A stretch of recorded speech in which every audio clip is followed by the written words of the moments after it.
Alhamdulillah, segala puji bagi Allah yang telah melimpahkan rahmatnya kepada kita semua, sehingga pada hari ini kita bisa bertemu di majelis yang luar biasa bermanfaat insyaallah bagi kita semua. Selawat serta salam selalu kita panjatkan kepada Nabi Muhammad sallallahu alaihi wasallam, karena atas rahmat beliau sehingga kita berada di zaman yang luar biasa seperti ini. Alhamdulillah, terima kasih Ketua Pimpinan Cabang Muhammadiyah Kalimantan, kemudian Pimpinan Cabang Asia Kalimantan atas undangannya secara tidak langsung kepada kami melalui Dr. Irfan. Mungkin sebelum ini seperti yang tertulis di atas, nama saya Mas Sulisya Ningsih, satu tim dengan Dr. Irfan. Kebetulan juga saat ini menjadi pengajar di Fakultas Kedokteran Universitas Jember. Melanjutkan juga titipan pesan dari panitia bahwa pagi ini saya akan menyampaikan tentang tips kesehatan menjelang dan selama puasa.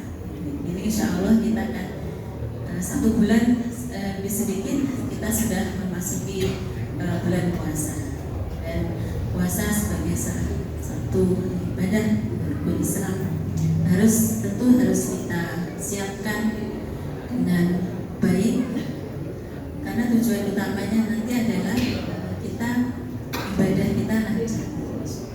Kemudian secara keimanan bisa, kalau ibadah lancar meningkatkan keimanan kita. Kemudian dari segi kesehatan kita juga dapat manfaat yang lain. Puasa tidak membebani tubuh kita.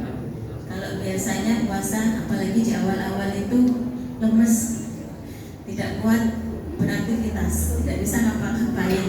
Apalagi kalau sudah masuk asyan, sudah lemes. Apalagi ibu-ibu nanti harus menyiapkan buka puasa. Jadi kita menghindari itu apa saja yang perlu dipersiapkan. Kemudian juga karena berpuasa itu kita tidak seperti kondisi secara umum biasanya. Kita biasanya makan rata-rata 3 kali sehari, pagi sarapan, kemudian makan siang, makan malam. Dengan puasa siklus kita makan itu berubah jadi sahur dan buka puasa dengan waktu juga yang berbeda.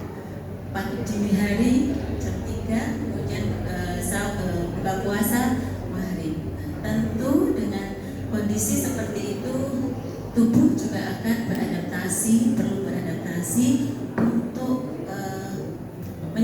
menyelaraskan dengan perubahan-perubahan yang ada. Sehingga jika tidak disiapkan juga dengan baik, biasanya penyakit-penyakit ini juga muncul. Mah yang sering gitu ya, kok sakit perutnya, nyeri di bagian ulu hati, itu yang sering sekali. Kemudian juga biasanya pasien-pasien yang menderita diabetes, menderita kencing manis, beliau-beliau ini biasanya kan perlu pengobatan yang rutin, kemudian makannya juga harus diatur. Sehingga kalau pada penderita diabetes juga ada beberapa hal yang perlu diperhatikan. Nanti harus tergantung kondisi diabetesnya, boleh berpuasa atau tidak, dan bagaimana pengobatannya itu nanti setiap orang berbeda-beda tergantung seberapa tingkat keparahan diabetes yang dialami. Sehingga kita perlu menyiapkan agar tadi kondisi itu tidak sakit, tidak kambuh atau kemudian tidak terjadi. Jadi ini yang mungkin mumpung masih 4 minggu lebih, apa saja yang perlu disiapkan gitu ya menjelang puasa. Jadi kita bisa menyiapkan dari sekarang. Yaitu disiapkan tubuh dari sekarang untuk mulai nanti bisa menghadapi puasa ya, dengan perubahan siklus. Yang pertama adalah nutrisi dalam tubuh ya. Tubuh itu perlu bahan makanan ya, nutrisi zat-zat kondisi yang penting ya untuk kita bisa melaksanakan aktivitas yang tetap hidup dengan sehat. Jadi yang mungkin awal bisa yang penggemar kopi bisa mulai dikurangi. Ya, karena itu nanti kalau puasa itu efeknya cukup banyak. Nah, jadi yang mulai sekarang masih ada waktu 4 mingguan ini bisa mulai yang biasanya 3 gelas mungkin sehari, 1 gelas mungkin tidak apa-apa. Kalau sampai ada yang 3 gelas sehari, kalau enggak ngopi pusing Bu Dokter. Biasanya begitu. Jadi mulai pelan-pelan jadi waktu 4 minggu sehingga masih cukup tubuh diajari sedikit-sedikit dikondisikan. Jadi kurangi kopi, kemudian teh itu juga mengandung kafein ya. Jadi kalau mungkin sering baca-baca kafein harus dari jadi kafein itu tidak hanya ada di dalam kopi, tapi juga ada di dalam teh. Jadi mengurangi kafein, jadi kopi dan tehnya dikurangi, bukan di stop sama sekali ya. Jadi hanya dikurangi sehingga tadi pertama mengobat berat itu tidak pusing di awal-awal puasa. Kemudian juga mulai mengatur pola makan. Jadi tubuh ini disiapkan. Tubuh itu punya sistem yang sedemikian bagus. Jadi pencernaan itu makanan itu ada di lambung ya. Lambung itu 4 jam, kemudian berada di usus untuk dicerna itu 4 jam. Sehingga sebenarnya tubuh itu punya waktu 8 jam untuk memproses makanan yang dikonsumsi. Jadi dan siklus puasa itu ya, kalau kita puasa dari sahur sampai buka puasa itu kurang lebih 15 sampai 16 jam ya, seperti itu. Sehingga ada waktu di mana memang pada saat itu kita sudah kosong. Jadi bagaimana tubuh bisa menggunakan nutrisi yang sudah terserap itu dengan baik sehingga agar nanti di saat-saat kita puasa di sore itu sudah tidak terlalu banyak lemesnya. Jadi mulai diajari, mumpung masih ada waktu. Kemudian juga mulai mengatur jadwal harian. Jadi tubuh itu sebenarnya punya mekanisme yang luar biasa untuk bisa dikondisikan. Jadi mulai misalkan bangun kita sudah banyak yang terbiasa bangun jam 3 seperti itu untuk menyiapkan kalau di waktu puasa sahur seperti itu. Mulai diajari seperti kondisikan maka tubuh tidak akan terlalu berat nanti pada saat kita harus memasuki bulan puasa.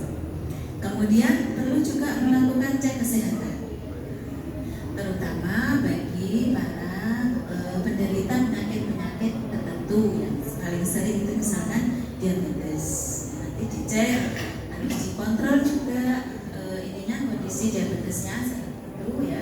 Kemudian juga misalnya pasien kalau perlu konsultasi ke dokter karena ada kondisi-kondisi khusus yang memang secara kesehatan tidak memungkinkan nanti untuk berpuasa. Dia akan juga. Nah ini gambar kopi yang sangat menarik ya.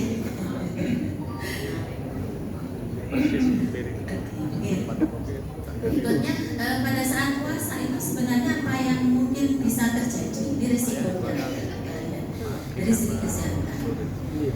Yang terutama ini kalau yang saya sebutkan pagi ini ada hipoglikemi, atau asidosis, dehidrasi dan lupus itu pada pasien-pasien yang diabetes.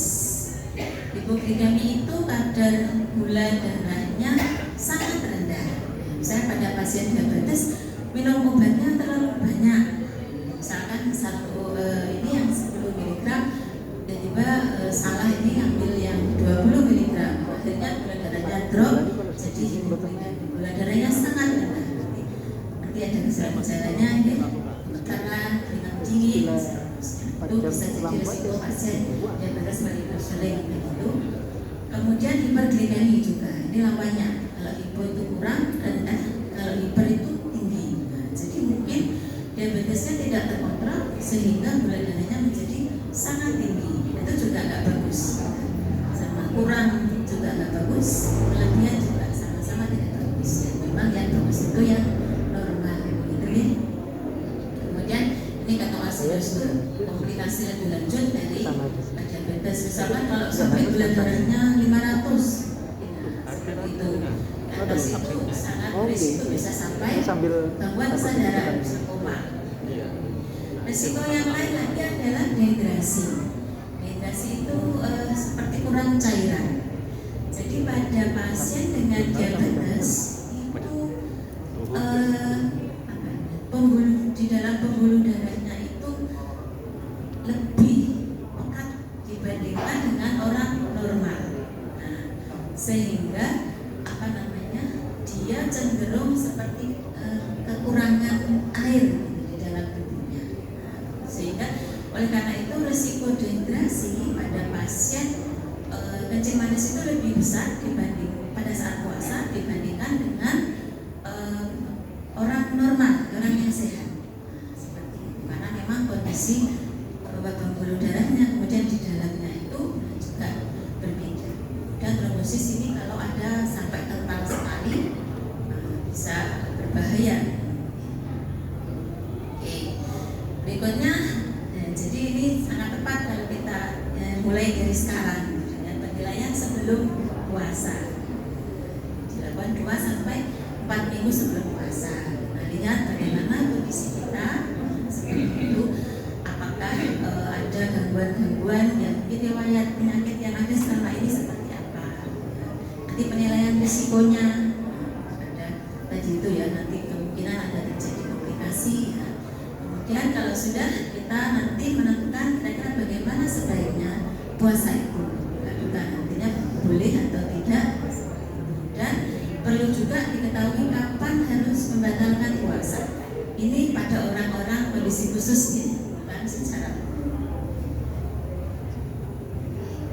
Nah, ini orang-orang yang biasanya gitu ya masuk risiko tinggi. Sehingga puasanya mungkin tidak dianjurkan, artinya karena bisa membahayakan. Misalkan yang pertama, kalau orang kencing manis ya diabetes tapi pernah riwayat hipoglikemi, tadi gula darahnya rendah sekali dalam 3 bulan terakhir, pernah ada komplikasi seperti itu. Nah, atau riwayat hipoglikemi yang berulang, atau hipoglikemi tidak terasa, tiba-tiba pingsan aja, keringat dingin, ini langsung lemes, gemeteran, tiba-tiba pingsan. Pada pasien diabetes biasanya itu karena hipoglikemi. Kalau juga pasien dengan kontrol gula darah yang dulu, ini ketoasidosis, kemudian ada pasien dengan kencing manis tipe 1 ini yang harus disuntik insulin terus. Pasien hamil dan pasien yang melakukan cuci darah. Untuk orang-orang dengan yang risiko tinggi tadi itu dari segi kesehatan ya sebaiknya tidak berpuasa ya sebenarnya, karena ada kemungkinan yang tinggi terjadi komplikasi saat puasa. Tetapi kalau risikonya sedang ya di luar tadi itu mungkin diabetes melitusnya terkontrol ya, tetap disarankan untuk berpuasa. Jadi, pada orang pasien seperti ini bila masih ingin puasa harus evaluasi dulu ya. Pengobatannya juga mungkin perlu disesuaikan. Dan kalau risikonya rendah bisa berpuasa. Kemudian ini yang perlu diketahui juga, kapan kira-kira harus membatalkan puasa karena ini mengganggu kesehatan. Bisa kalau tadi ya gula darahnya sampai kurang dari 70 mg per desiliter. Normal kan kita itu 100 sampai 140 ya. Mungkin kalau habis makan cek gula darahnya ini ya di stick begitu biasanya 140 atau agak tinggi sedikit 150 itu normalnya ya. Tapi kalau sampai ini kurang dari 70 itu namanya hipoglikemi dan di sana rendah ya. Gejalanya biasanya gemeteran. Jadi kalau puasa nanti masih gemeteran, keringat dingin, tiba-tiba basah semua. kemudian berdebar-debar, berdek begitu, bingung, mungkin agak seperti linglung begitu, ditanyain nggak nyambung begitu, pusing ya. Nah, ini beban satu sebentar kita jadi pusing seperti tidak sadar, ditanyain nggak ini bahasa Jawa, mungkin dia juga nggak tahu, sedang seperti orang bingung. Itu berarti harus membatalkan puasa. Kemudian juga kalau hiperglikemi ya, gula darahnya lebih dari 300. Ini apa gejalanya?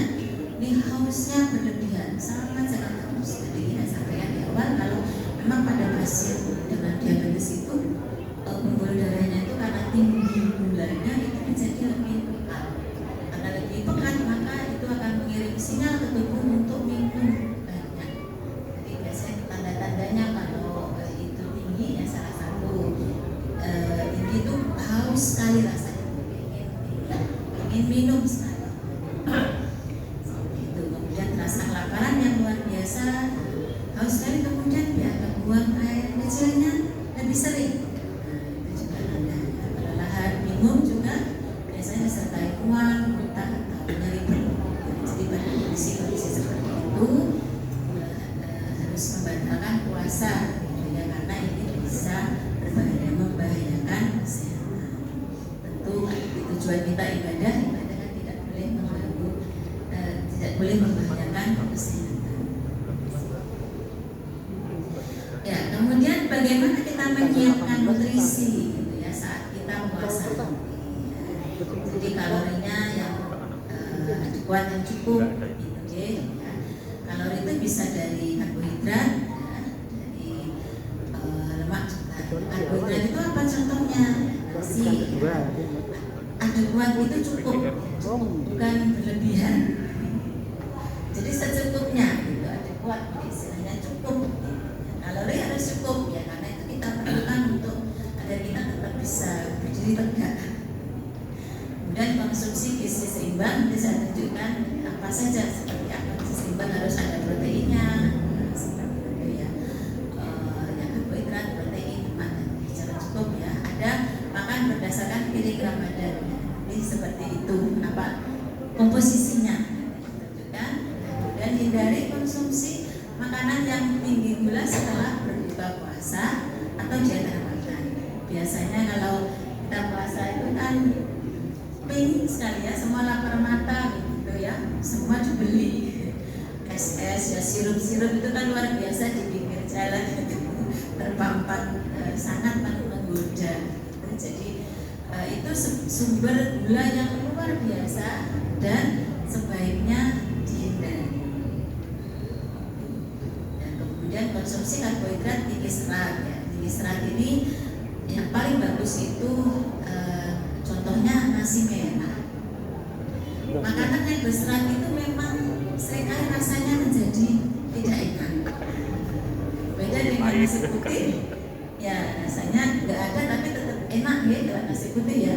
Nah, kalau nasi merah itu tinggi serat, rasanya luar biasa, sulit juga ditelan kadang-kadang. Itu karena tinggi seratnya. Kenapa karbohidrat tinggi serat bagus? Karena dia itu dengan tinggi serat itu dia lama di proses dicerna, sehingga dia bisa bertahan lama di dalam tubuh, dia tidak cepat terserap sehingga kita punya cadangan terus banyak tapi cepat habis. Tidak demikian. Jadi kalau karbohidrat tinggi serat itu diserap pelan-pelan ya, sehingga dia ada di dalam tubuh kita itu dalam waktu yang lama, juga tidak meningkatkan gula darah itu secara cepat. Itu bagusnya. Tapi ya dirasa memang tidak enak ya. Sulit menelan biasanya gitu ya. Biasanya pasien bosan. Untuk yang sehat, untuk yang tidak mengalami gangguan diabetes juga bagus nasi merah ini ya, karena itu tadi membantu tubuh untuk mengatur proses pencernaan di dalam tubuh itu, di dalam pencernaan itu, sistem khusus di sana. Hidrasi itu kuat, jadi minum. Jangan lupa nanti 242. Kemudian saat tidak terlalu pagi itu misalnya tidak terlalu dini, kita diharapkan lebih mendekati imsak. Nah, seperti itu ya. Konsumsi makanan dengan gizi seimbang saat sahur. puasa minum air putih yang banyak dan kurma untuk meningkatkan kadar gula darah dan memilih snack yang sehat. Gorengan sehat nggak dokter? Sudah tahu semua ya, tapi kok sulit sekali ya dihindari rasanya ya. Karena enak ya.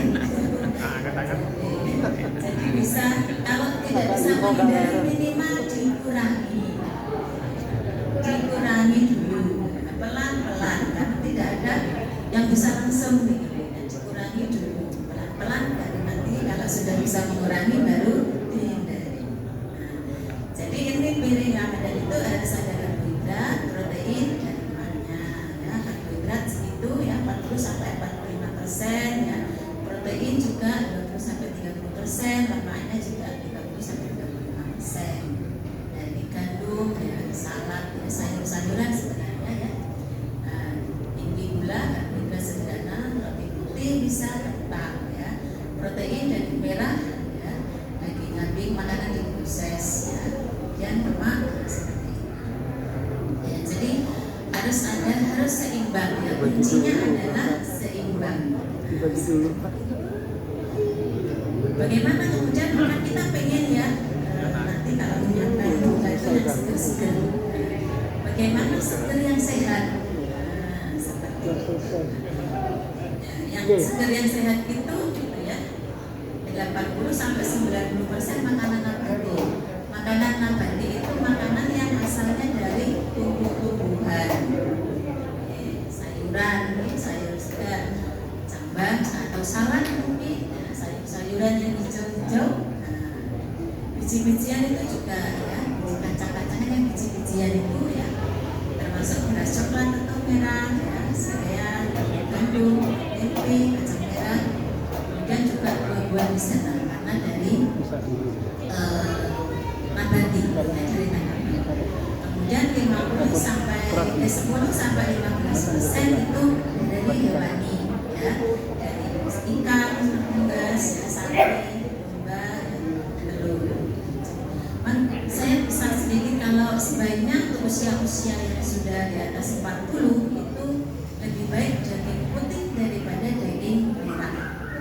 Daging putih itu apa? Misalkan ayam. Ayam itu lebih bagus ya, daripada daging merah. Misalkan sapi.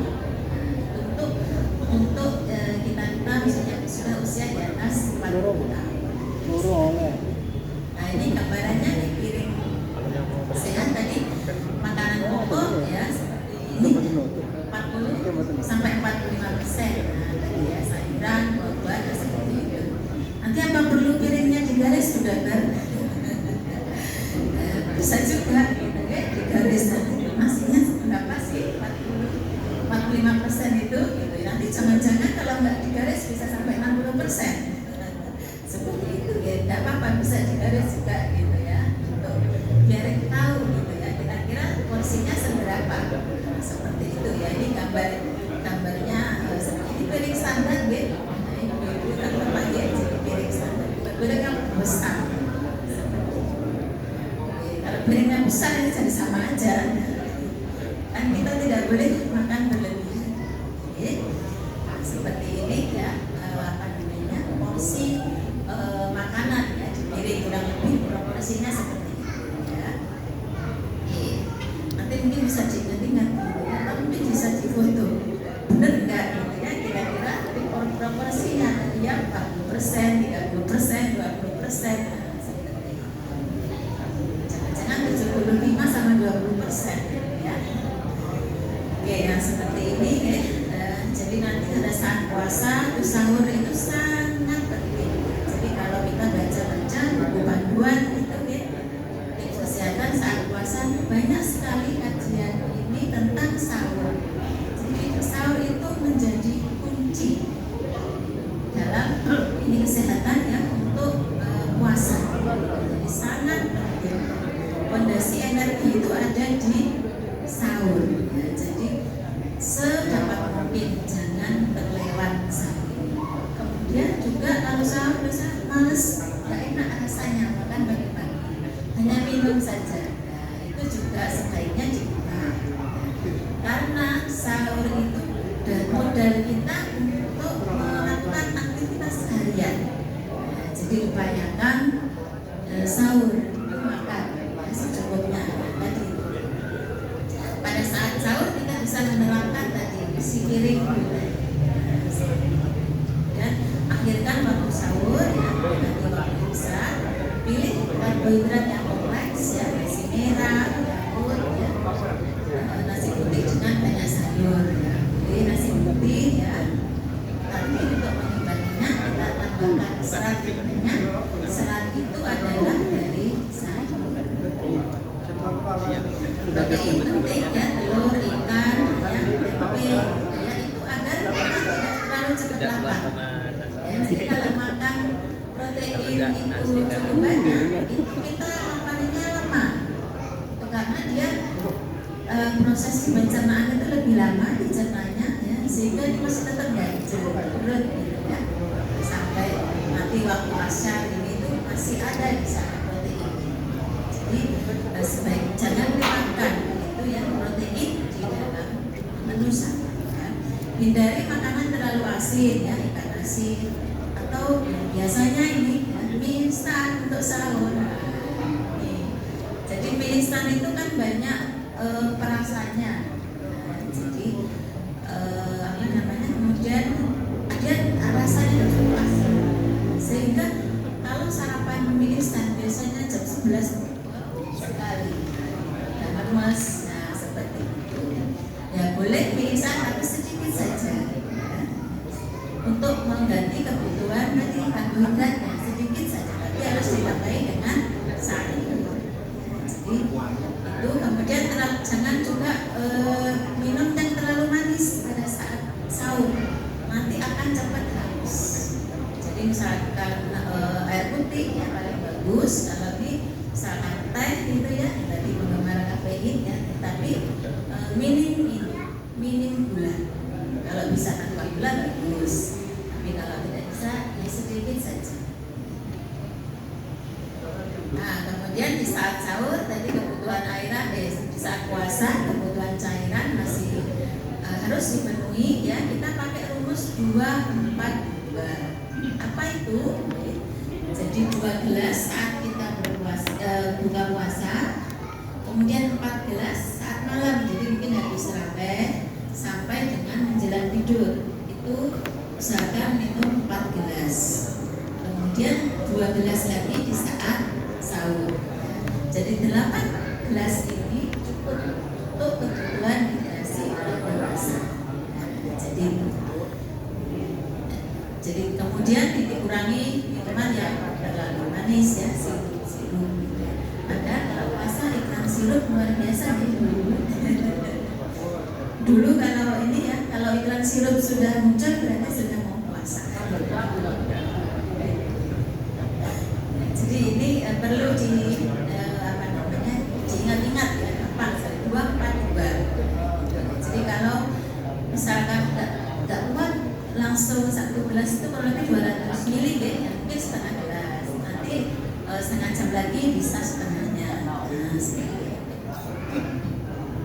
Ya, kemudian kalau nanti buka puasa biasanya ini ya jangan kalap ya.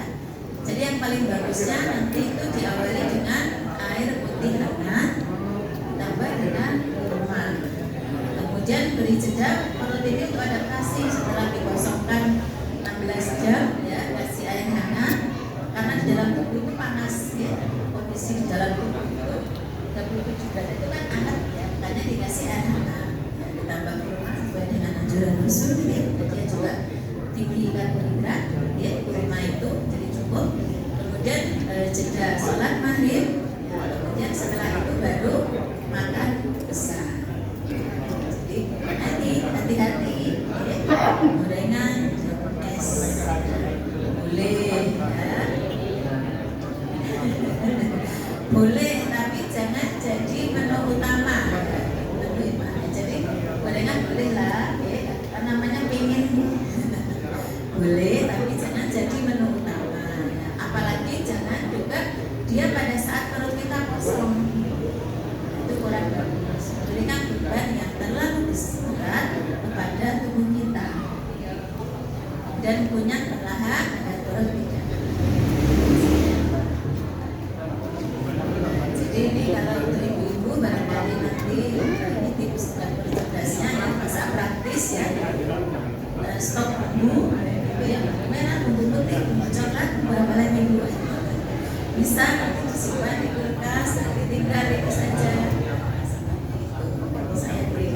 tips untuk khusus ibu-ibu ya bisa itu diungkap dulu gitu sehingga nggak capek-capek kita menyiapkan setiap pagi.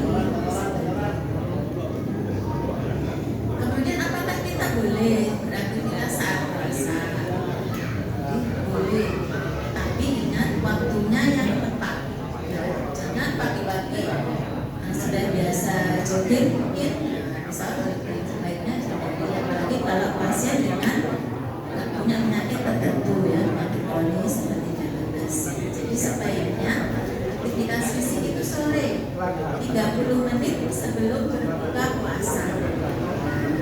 Tuh, bisa jogging ya, jalan ringan begitu, bersepeda ya senang. Wah, berbelanja ini juga aktivitas fisik.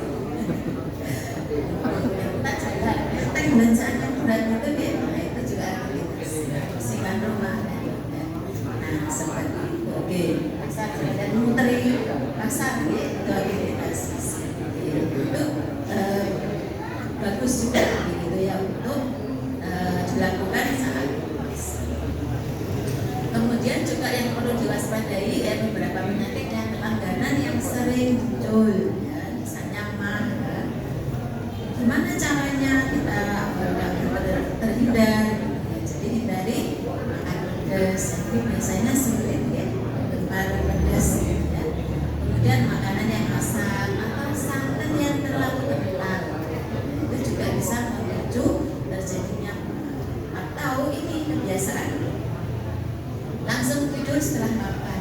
Biasanya habis tarawih terus makan lagi karena takut ini bangun nanti sahur nggak bisa langsung habis makan langsung tidur. Nah itu sudah bisa menjadi pemicu nanti kalau ibu nyaman ya itu bisa ditanggung.